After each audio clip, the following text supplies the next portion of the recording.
Taking refuge in an unoccupied bookshop in a mysteriously rebuilt strip mall of the damned, glaring balefully across the aisle at a video store now occupied by freakish doppelgängers, the members of a secret society try to continue their work condemning the perverse and heretical, having nothing better to do on a Wednesday. To scrutinize those films which are rumored to drive viewers to madness and dissolution, draw closer, dear listener.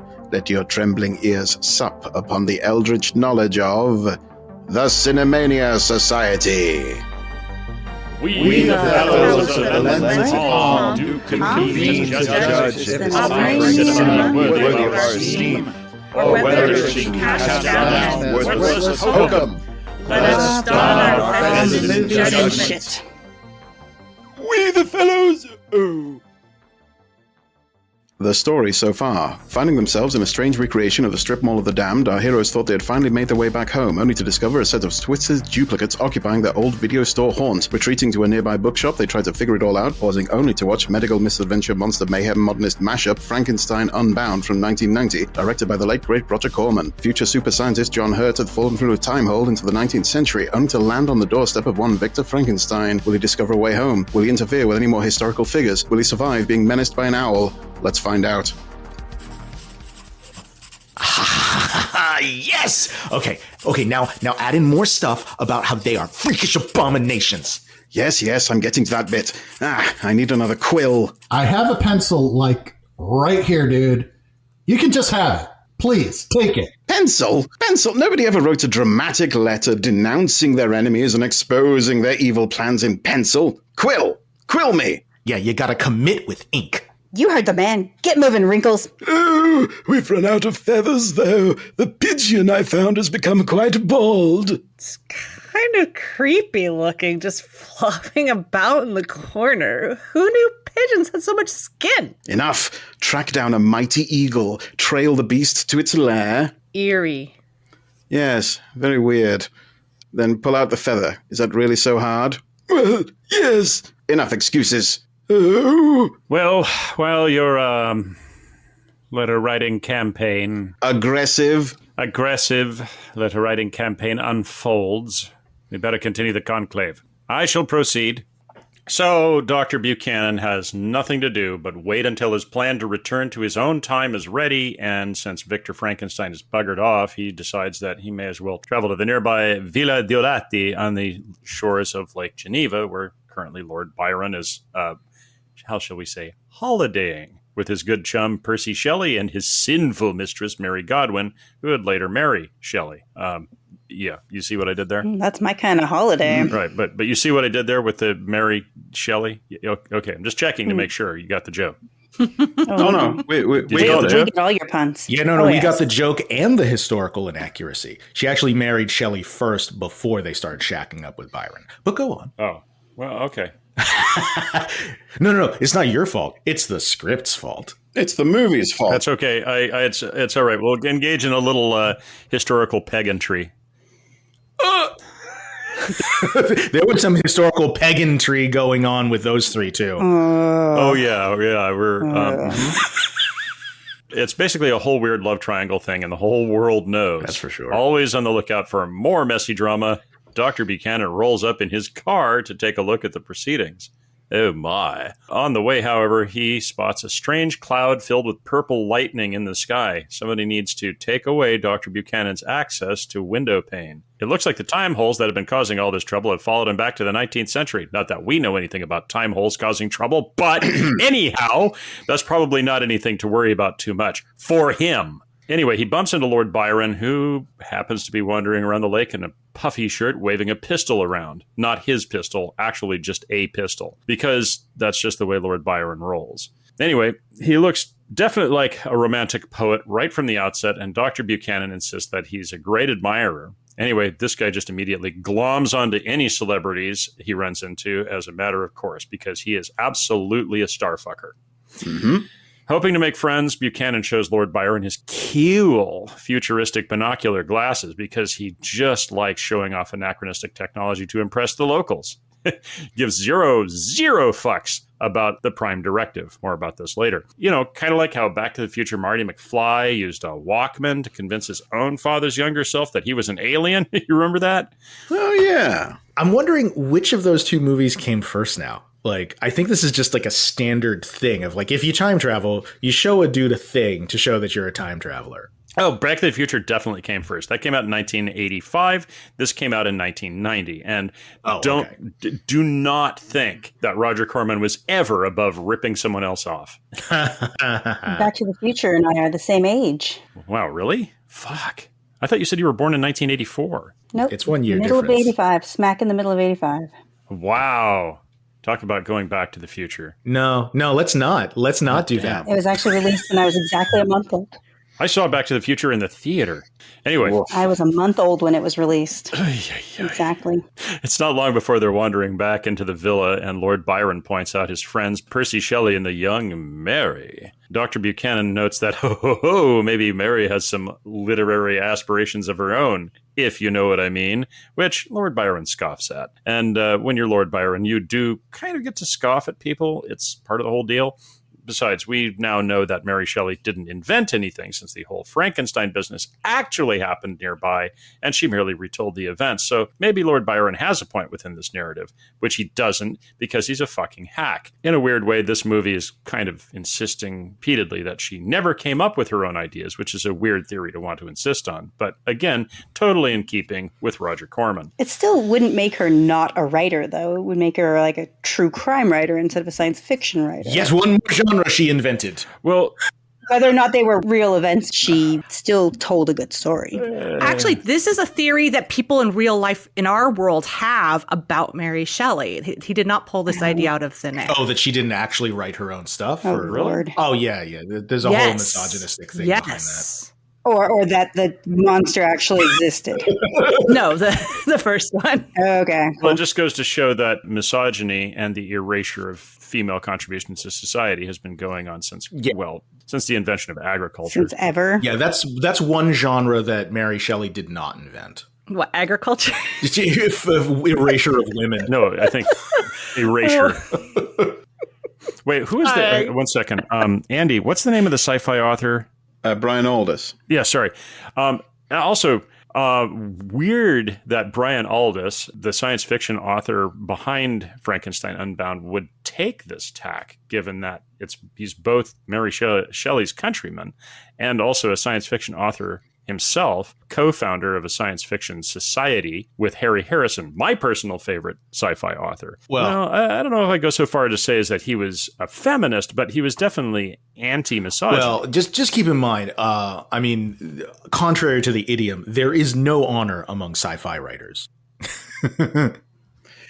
Well, also, when Brian Aldiss wrote this, he was writing, he wrote a couple of novels looking at the classic monsters, the vampires, the wolfmen's, the Frankensteinses. And in each of the novels he wrote, he was basically saying, ho, ho, ho, what if it was real? And that's kind of like a theme he was doing. He wasn't doing it to try and denigrate Mary Shelley. That was like his thing with these little series of books he was doing. Were like, what if we took these myths and legendary creatures and imagined they were real? Interesting. Okay, okay. He wasn't thinking, well, actually, this could be taken the wrong way, in the way that Roger Corman kind of is. Yeah, because I mean, if he's doing that to like Bram Stoker as well and other guys, that makes a big difference. Yeah. Yeah, that explains a lot, given that, Brian Aldiss is like, I'm doing this thing. And Roger Corman's like, aha, yeah, so women, right? Because, look at Roger Corman's body of work about the bikini beach bunnies and, that he had the Battle Beyond the Stars, where he had the spaceship with tits. Yeah.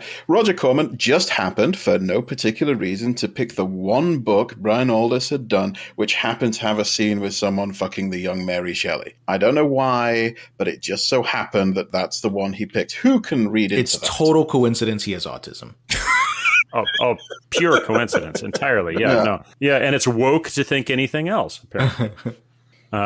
Okay, so anyhow, as long as Dr. Buchanan proves to be an amusing guest, he's welcome at the villa. And it's clear right away that there's a bunch of weird sex stuff going on. These romantic poets lounging around in bathrobes, eating grapes all day, definitely high most of the time, and being all experimental.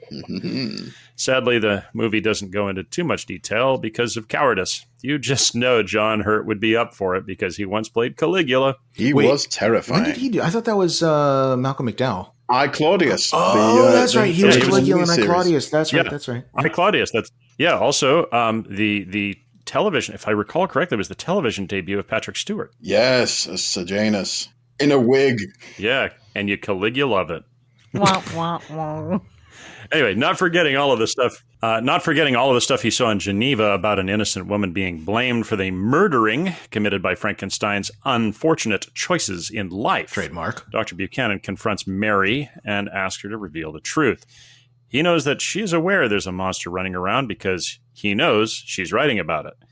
This is a little confusing to Mary because she's not published any writing yet, and so no one should know about her book at all, actually. So, like, what the fuck, dude? That implies some intense creepering by Dr. Buchanan there, but all right. Anyway, this is all weirdly paradoxical. He does have his binocular glasses, so yeah, he kind of is a bit of a creep. Yeah, well, especially He's with a his future creep. Yeah, well, actually, that just really underscores why Lord Byron dug this guy, because, like, oh, you're standing off at a distance watching us get it on, huh? Oh, cool, right on. Yeah, you come hang out with us, you can see it up close. He's a future creep. It's like, yes, your freak is complimentary to my freak. Game recognizes game. Future creeping. Oh my God. Yo. Again, this is weirdly paradoxical. Mary is writing about Frankenstein and his experiments. Dr. Buchanan knows that the actual Dr. Frankenstein is out there and needs to be stopped. And Mary seems to be under the impression that it's perfectly normal for her to be writing this book, which, let's not forget, is documenting real events going on right now within the story of this movie. Mary feels no particular obligation to go to the police or anything. Apparently, she just wants to get a story out of everything going on. What exactly is she expecting will happen if she published her book? The actual Frankenstein might take some umbrage for a start, not to mention his pet murder machine. These are all fine questions, which a good and insightful movie would delve into in detail, but that's not the kind of movie we're watching. No, we're watching a Roger Corman joint, so of course not.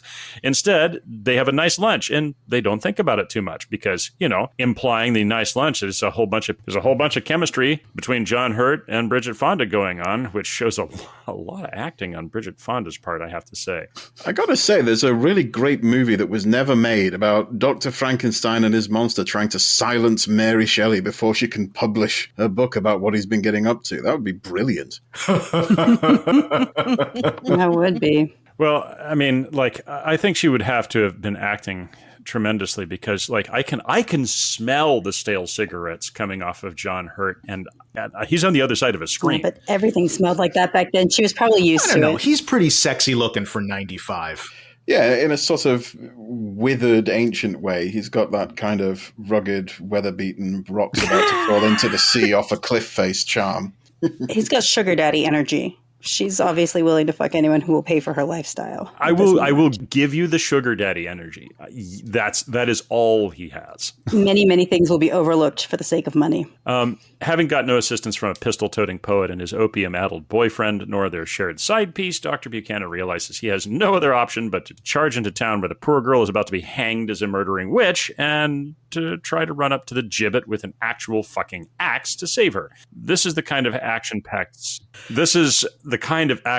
scene full of danger and violence that would surely lead to a hair-raising escape, except we're dealing with John Hurt, who looks like he might break a rib if someone coughed at him.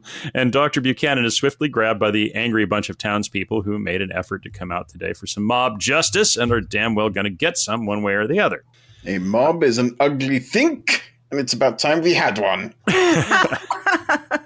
A group of jeering malcontents hurls poor Dr. Buchanan into a lake because that's how you do things Geneva style. And in between all the stress and near drowning, he has another one of those freaky dreams about where everything has gone wrong. This time he dreams that he's being lasered into pieces back in his laboratory, which is a fun diversion, but has no real bearing on events or even the plot. This is literally just, we need to insert some kind of action here. And God damn it, I'm going to do it right here. Here's the time. We're going to do it right now. Really, Roger? Are you sure you want to do this right now? Yes, I want to do this right now. See, I was surprised he didn't just do like a cut to Byron and Shelley and Mary and whoever else just getting it on. Like, oh, we haven't had tits in a while. Yeah, but this is 1990. Like, you got to remember, the sensibilities in 1990, 91 were not what they are in 2020. I mean, like, we've gotten basically used to having hardcore sex in our R-rated films at this point. And, like, if you showed a nipple twice in 1990, you got your R rating. I think the 1970s would disagree, though. They had some pretty kinky, sexy stuff. Yeah, no. In the 70s, yes. This is 1990, though. You have to remember that the pendulum swung the other way massively in the 80s. That's and true. It was pushed by the Satanic Panic. I'm thinking more because it's Roger Corman, but you're right. There's probably like the unedited version of this. There's like a scene on the cutting room floor that he was like, okay, let's just insert some tits here, here, here, here, and here. Oh, but you forget, Roger Corman was above all somebody looking to pinch pennies. Yes. Well, pinch something. Yeah, and they've got a free lake right there. May as well chuck John Hurt in it. Oh, look at my sexy starved stack of ribs. Oh, isn't this lovely? As the good doctor washes ashore, he is helped by Mary, not yet Shelley, who wants to know more about how he seems to have knowledge of what she's going to write in the future. Because fucking course she would. I would. He decides to show her a good time and takes her for a drive in his cool car that has a death ray in the trunk. But, you know, given this specific kind of car has the driver and the passenger in opposite compartments with an open top, I imagine the conversation really had to have been shouted if one was had at all. Thinking about it, there's probably a more obvious way he could have dealt with the angry mob given the resources that he had available to him, i.e., said death ray, but, you know, he's only willing to bend the time stream so much. He could have lasered them all to shit any moment he wanted to, and instead he goes for an axe. Oh, well, yeah, because, you know, like, again, the prime directive. He suddenly cares about historical accuracy. Yeah.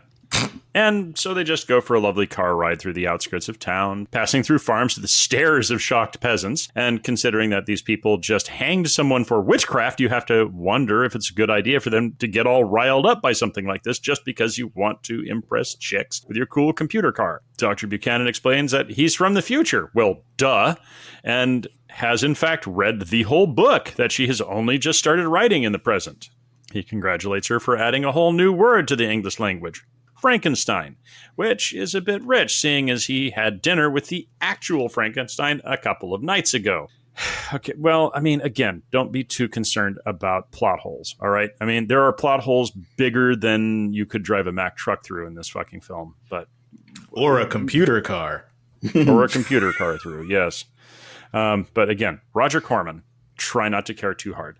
At first, Mary is excited by the idea of getting a glimpse into her future, but Dr. Buchanan asks her if she really wants to know ahead of time. Kind of like in Back to the Future when Marty McFly is being warned by Doc Brown that no one should have foreknowledge of events, Morty, because of the terrible consequences. Man, you can really learn some important lessons from Back to the Future. Yes, Mainly, you can. They at least bother to deal with time stream continuity to a certain degree. I mean, compared to this, they had it absolutely sewn up tight in Back to the Future. Dude, Yeah, it's basically a dissertation on time travel compared to this. you might even have called this one FAP to the Future. Oh, No. Just no, Ethan. Well, explaining where he came from, Dr. Buchanan points out the weird time rip cloud in the sky, which nobody has fucking noticed up to this point. And how, just like Frankenstein, he ended up creating a monster too, only this is a weird sky monster that tears holes in the time stream. And, well, I guess this is foreshadowing. Instead of holes in other random peasants. Yes. Mary acts like he's confirming some local rumor about Frankenstein, that he has created a man. Well, technically, I think any human can create a man as long as they're working with another human to do it. But in this particular case, he created a man out of parts. Any woman can. Yeah, actually, you're right. But in this case, I guess he a man, has created another man out of man parts. Anyway. with blonde hair and a tan. Anyway, she's straight up admitting that her novel is just based on things she's been hearing about going on recently. The rules about who knew what about what was going on seem to be incredibly vague and change from scene to scene. But again, Roger Corman. Mm-hmm. Dr. Buchanan is definitely getting a bit too starstruck here. He feels that Mary understands the future infinitely better than he does, even though he's the scientist working in time manipulation. And considering that he actually lived there and she's just making wild guesses based on rumors, that's a bit rich. Still, it's a nice thing to say, and so she decides to reward him with sex. There's the Roger Corman we know and love. That's the other way things are done in Geneva. Those sexy Swiss. That's the thing they're known for, I guess. Between yodeling, Ricola, extremely armed populace, and Gigantic Alpen horns. neutrality and untraceable banking. I guess sex is a thing the Swiss are known for. Anyway, Jewish gold? that too. Yeah. She does remind him that stopping Frankenstein would probably be a good idea, and you can tell by the look on John Hurt's face that he would much rather be hanging out in the nice villa with the sex and the grapes and the... but duty calls. So if John Hurt ran into a crowd with an axe, failed miserably, what is he going to do against Frankenstein? Oh, that is not what I was thinking you were about to say, given our previous topic. No, but that's a fair point. Like... Now, this time I'm going to get a really big axe. I mean, this is Raul Julia we're talking about. Like, what is he fucking going to do against him? Against Raul Julia? I thought you were going to say, what is he going to do against Mary Shelley? This is a guy who would lose in an awkward slap fight with Lord Byron, let alone Frankenstein. Let's just say we know who is on top. What were we saying about pegging? Duty calls or booty calls? I've got a great idea for a song that could be released in the 1950s. Next, I'm going to go teach the guy about Peggy Sue. All right. For reasons that are not made clear, that night Dr. Buchanan drives back to the barn where he has made his little hideout earlier, and for reasons that are made even less clear, the villainous Frankenstein is there waiting for him. Oh, dear. Frankenstein announces that rather than killing his monster, he has come around to the idea of creating a mate for it because otherwise it will kill his beloved Elizabeth. Because there is nothing worse than having a horny monster. Oh, double dear. Meanwhile, the fiancée of Frankenstein is heading out in her carriage, which is waylaid by the monster who grabs her and only sort of accidentally kills her. Oh, dear cubed.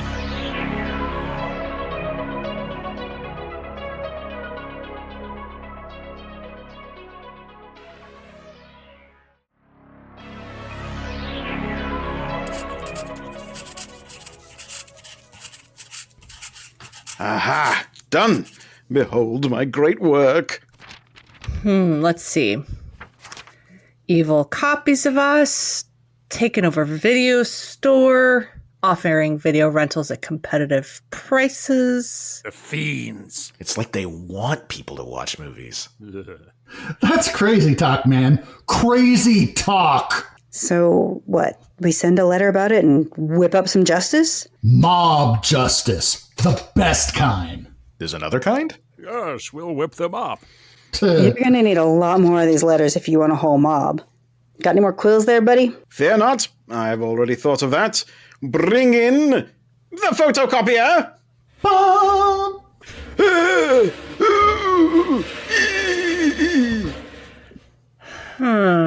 You're gonna need a lot of electricity to power this thing. That's right. Now we could harness the very fury of the heavens themselves. We could assemble an apparatus, you see. Right. And we could build like this great big lightning conductor and just wait for a storm. Lightning. Right.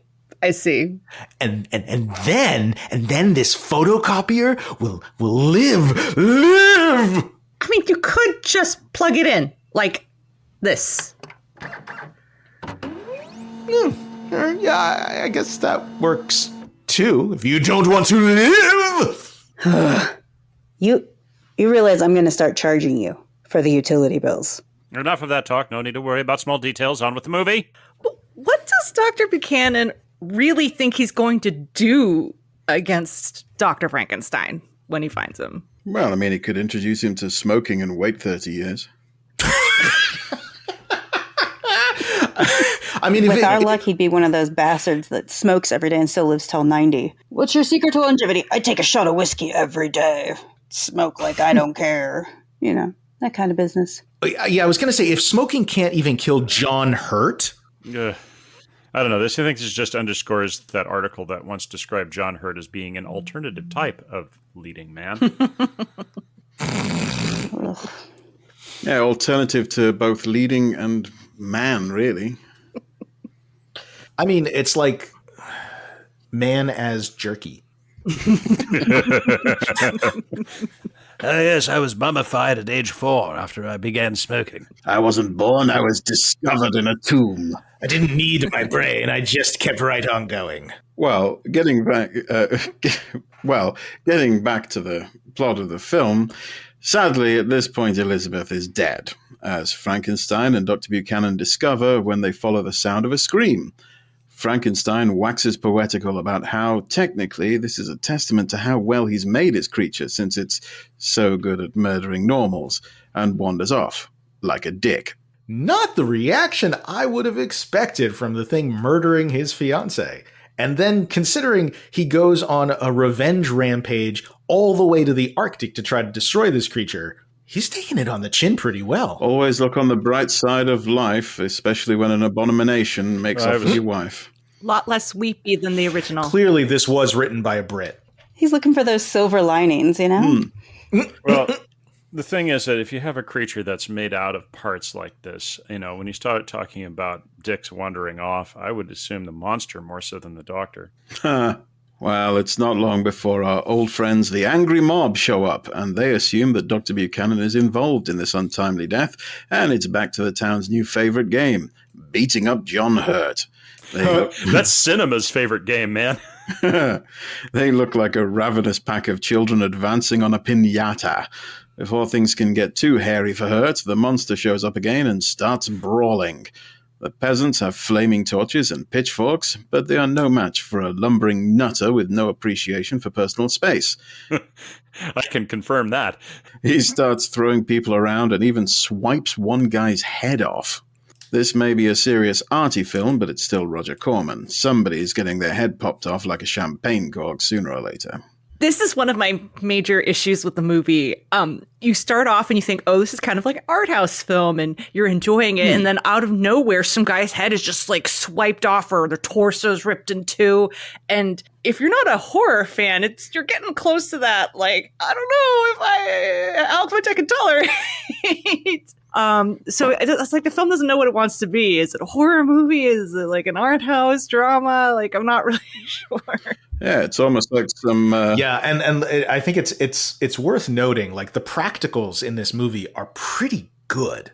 Like, they hold up well in an very unfortunate way. You might say that by not knowing whether it wants to be arty or horrific, it's like some sort of cobbled together creature made of unused parts. I don't know how you would describe such a thing. There's no precedent. There's no precedent. Someone ought to come up with a word for that. Well, I mean, I'm kind of curious, like, how was this film marketed, right? Like, was it marketed as an art house? Was it marketed as a horror? Was it kind of both? And they were just like, well, we're going to market it as horror to the horror people and art to the art people. We'll see who we get in the theaters and we'll sort it out later. I honestly don't think anyone knew what to do with it. When you get to the theater, you get what you get. You get what you get, and that's it. It's not a restaurant. You don't get to pick from a menu. Oh, wait, you do. Well, speaking of getting what you get, the monster shows up at the urging of Frankenstein, who has plans for Dr. Buchanan. He still needs help getting enough electricity for his work, after all. There's just time for another quick dream sequence filled with romantic poets and candelabras that looks a bit like a Meatloaf music video before Dr. Buchanan wakes up in the lair of Frankenstein, which is apparently an abandoned church tower. Hey, let's not use the M slur to describe the Frankenstein monster, please. Well, I was going to say that could be, you were saying it's unprecedented. There's no word for it. It is kind of a meatloaf of a man. Whoa, hey, no, slow down. No, we can't use the M slur. We'll just say M-loaf. Outside, Frankenstein has helpfully arranged for the car to be brought over and makes it very clear that if Dr. Buchanan doesn't assist him, then the monster is going to get all surly about it. To prove the point, the monster hoists Dr. Buchanan into the air, and it may be a special effect, or it's entirely possible that John Hurt weighs about as much as a wet packet of cigarettes. You are what you eat. Consulting with the AI in his car, Dr. Buchanan learns that it has completed its analysis of the situation, and in all likelihood, it is not possible to reverse all the time slipping. Looks like it's the end of the world as we know it, folks. Yeah, I feel fine. The monster is fascinated by the idea of creating a talking machine and feels that it is in many ways just like the car. Perhaps they are the same. And this is how you end up getting into some weird kinks, folks. Yeah, I was going to say, is it just going to like start humping the tailpipe? Like, Kind of is looking at the car a bit like that, yeah. Dr. Buchanan has a plan, but in order to gather together enough energy, he needs to run a cable from his car all the way to the top of the tower. All the while, a thunderstorm is starting up. It's a bit like that bit in Back to the Future where lightning hits the thing and there's a cable and the car has to... Well, you get the idea. and this is exactly what we were just talking about. Like, think of all the lessons we learned from Back to the Future, including any science project can be improved with a bolt of lightning. Absolutely. You just need to add more electricity, folks. That's the problem. More. Just get more electricity. That's all you got to do. Wild, uncontrolled electrical current. More electricity means more science.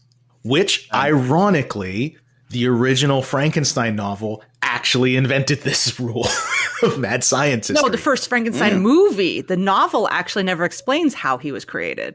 Oh, really? No, it just says it happened. Great detail about electricity. It talks about alchemical processes, but it doesn't say he was used electricity. No, it talks about galvanized. Because Or they lightning. never wanted to reveal the secret to life. That's true. So when he wrote the story, he left it out. Well, at the time, the experiments of the Italian Galvani to make frog legs twitch when you slightly electrocute them had shocked the scientific establishment, and people were getting the idea that maybe there's some weird connection between electricity and motion in muscles and so forth. They didn't understand about nerves and whatever, but it was spreading through the scientific community at the time.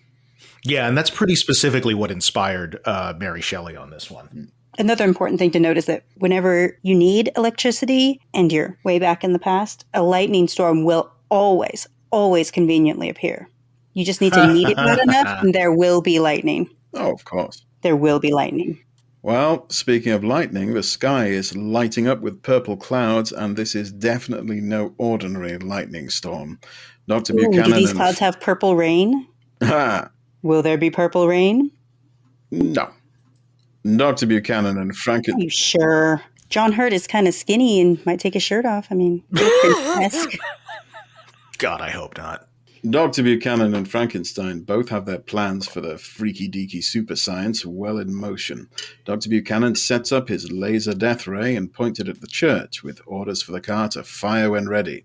This will certainly cause another time rip. The car wishes him goodbye and will presumably become a wildly anachronistic find for some peasant later and totally change the development of human technology for centuries to come. But why worry about that now? Well, I think we can assume that the car would self-destruct after he was gone. The car wasn't instructed to self-destruct or anything. It was just left there. I think, unlike most technology, if a Gen Z person found a Walkman or a record player, they may not be able to figure out how to make it work.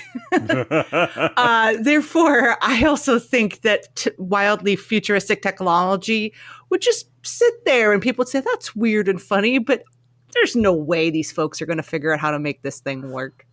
But here's the thing. I was thinking about this the other day. The car can explain to them how it works and how to recreate it. So what's actually happened here is like a completely unexplored time paradox, right? Because all of this is about like, oh, you can't prevent the disaster in the future that Dr. Buchanan created with the time rip. And now Dr. Buchanan is going to jump back forward in time to that apocalyptic future. And he's leaving his car behind. But leaving the car behind means that in the past, it could rewrite history in the course of technology by just explaining to them how a car battery works. Well, I mean, this is a car that is helpful, answers questions, and can print off diagrams as well. Yeah. right? And it could prevent the entire Well, disaster. what happens when it runs out of paper? I think you're also neglecting to account for how innovative and capable humanity was before its exposure to chronic lead poisoning. No comment. But also, wait, one more thing. What about when this car runs out of paper, or there's a printer jam, and no one can fix that? They do have paper technology by now, I think. PC load letter, what the hell does that even mean? It'll have to explain how to unjam its own printer 20 years later. We haven't even figured that out.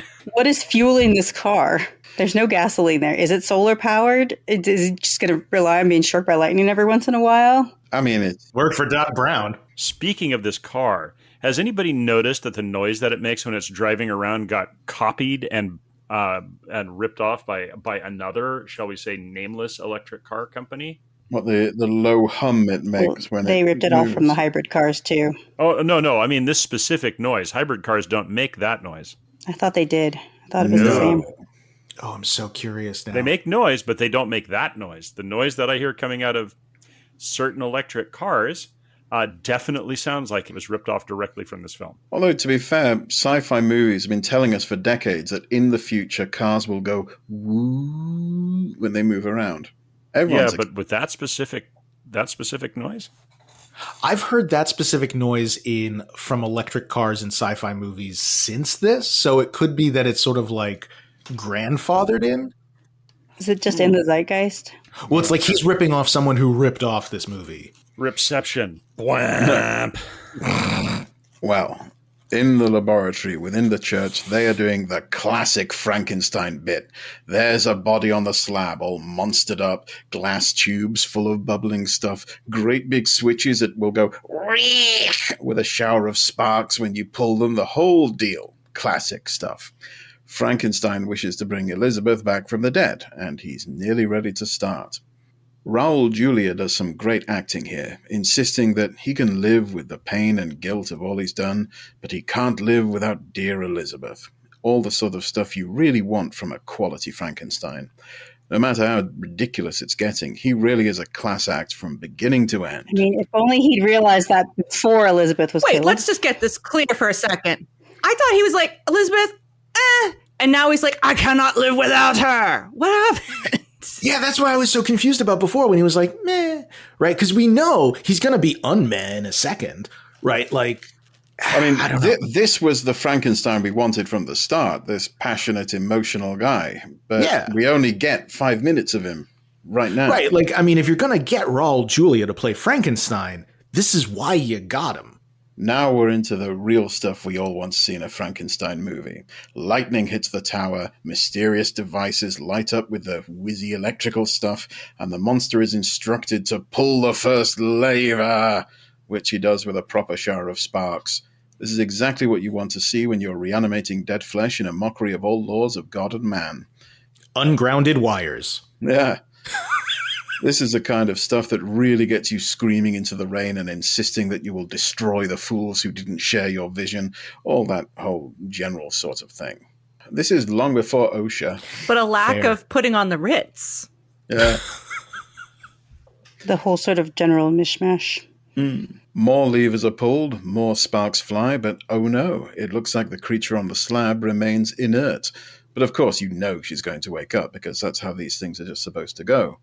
The long-term girlfriend of Frankenstein rises from the slab awkwardly, just in time for the laser outside to reach full charge and fire. The church and its contents are laser imploded into nothingness, flung from this time into a distant hellish future, a world of endless ice and snow.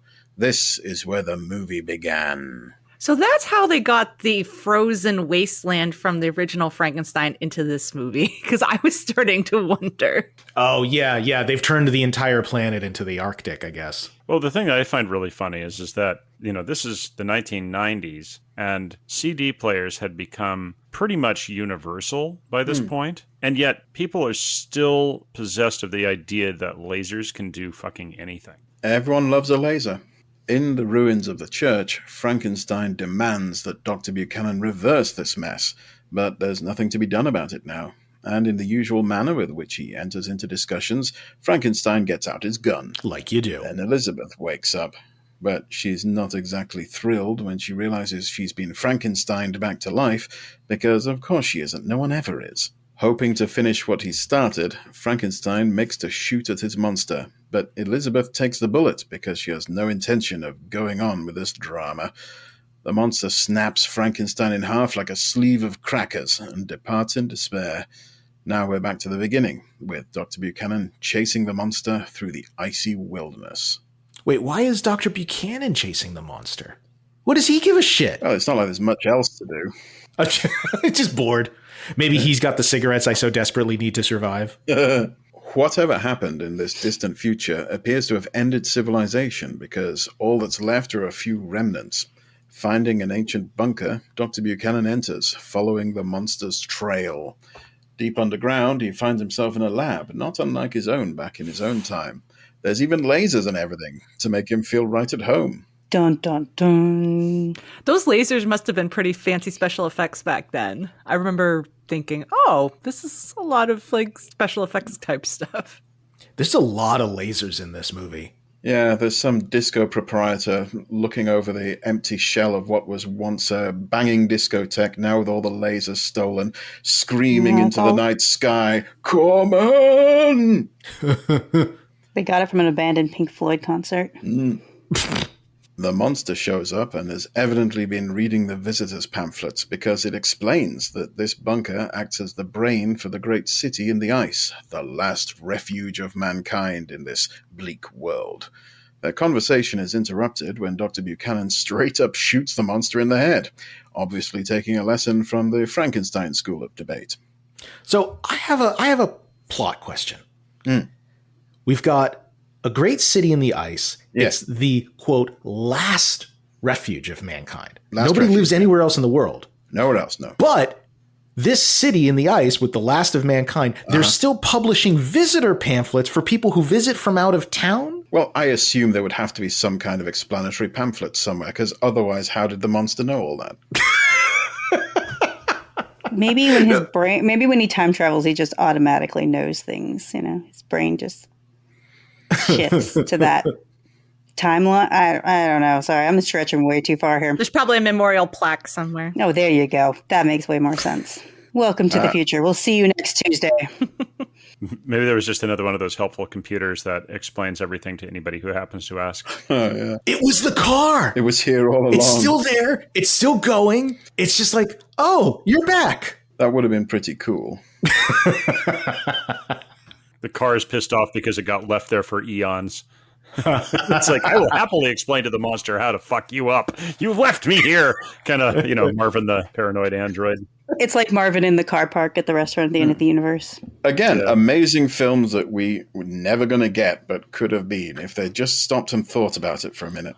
Oh, and I had enough time over these eons to unjam my printer. So here's a printout of how to do it.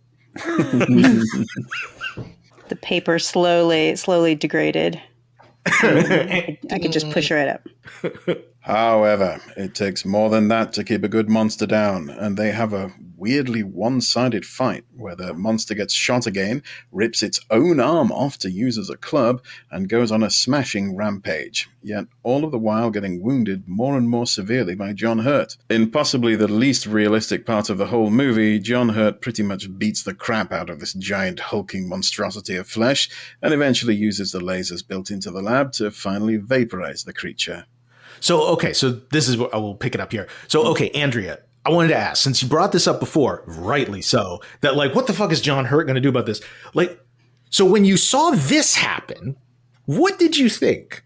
The scientist in his own element, I guess? Yes, I got you into my lair where I can laser you to death.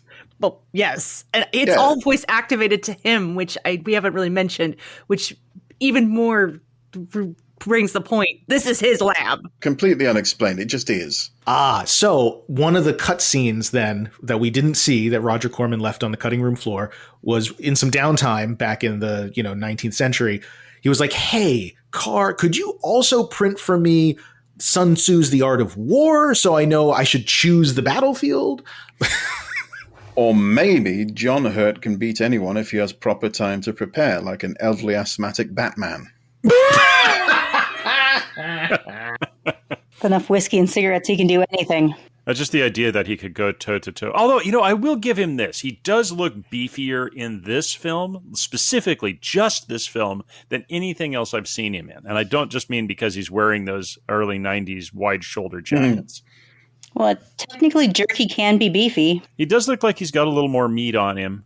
But I still can't believe he could go toe-to-toe with that monster for even more than a second. That monster hits him once, and he's just going to look like Emil from RoboCop when he gets hit by the car. Yeah, we saw that monster rip off somebody's head like a lid off a soda pop bottle. Maybe John Hurt had to bulk up, in preparation for this role in his shirtless scenes. Oh, that's definitely what happened. That is absolutely what happened. So instead of just smoking the cigarettes, he started straight up eating them? I went on the nicotine patch so I could lift weights for a little bit, and that way... Just eating nicotine gum by the pack. I was supposed to say, I think he skipped the gum and went straight to chewing on nicotine patches. Just eating chaw by the fistful. Well, with the monster finally defeated, all that's left for Dr. Buchanan is to head to the city, supposedly the last refuge of future mankind, and hope that they are all cool with him causing the violent destruction of what was presumably a very important installation for them. We are left to wonder, who was the real monster here? Was it really the Frankenstein's monster, an abomination of dead flesh that went around ripping people apart and issuing unreasonable demands with death threats? Or was it Dr. Buchanan, who believed that that kind of thing was actually not okay and just wanted to use dangerous experimental superscience to have sex with Mary Shelley? Yeah, who wouldn't? Maybe that is the question after all. Actually, no, the monster is quite clearly the monster here. The clue is in the name. It's right there. The end. I mean, or maybe they're all monsters. We all have a little monster within us. Well, definitely John Hurt had a little monster within him, at least twice.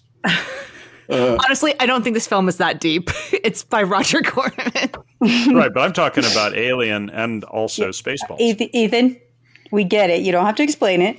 No, let me see if I can explain it further just to make it more clear. Oh my goodness.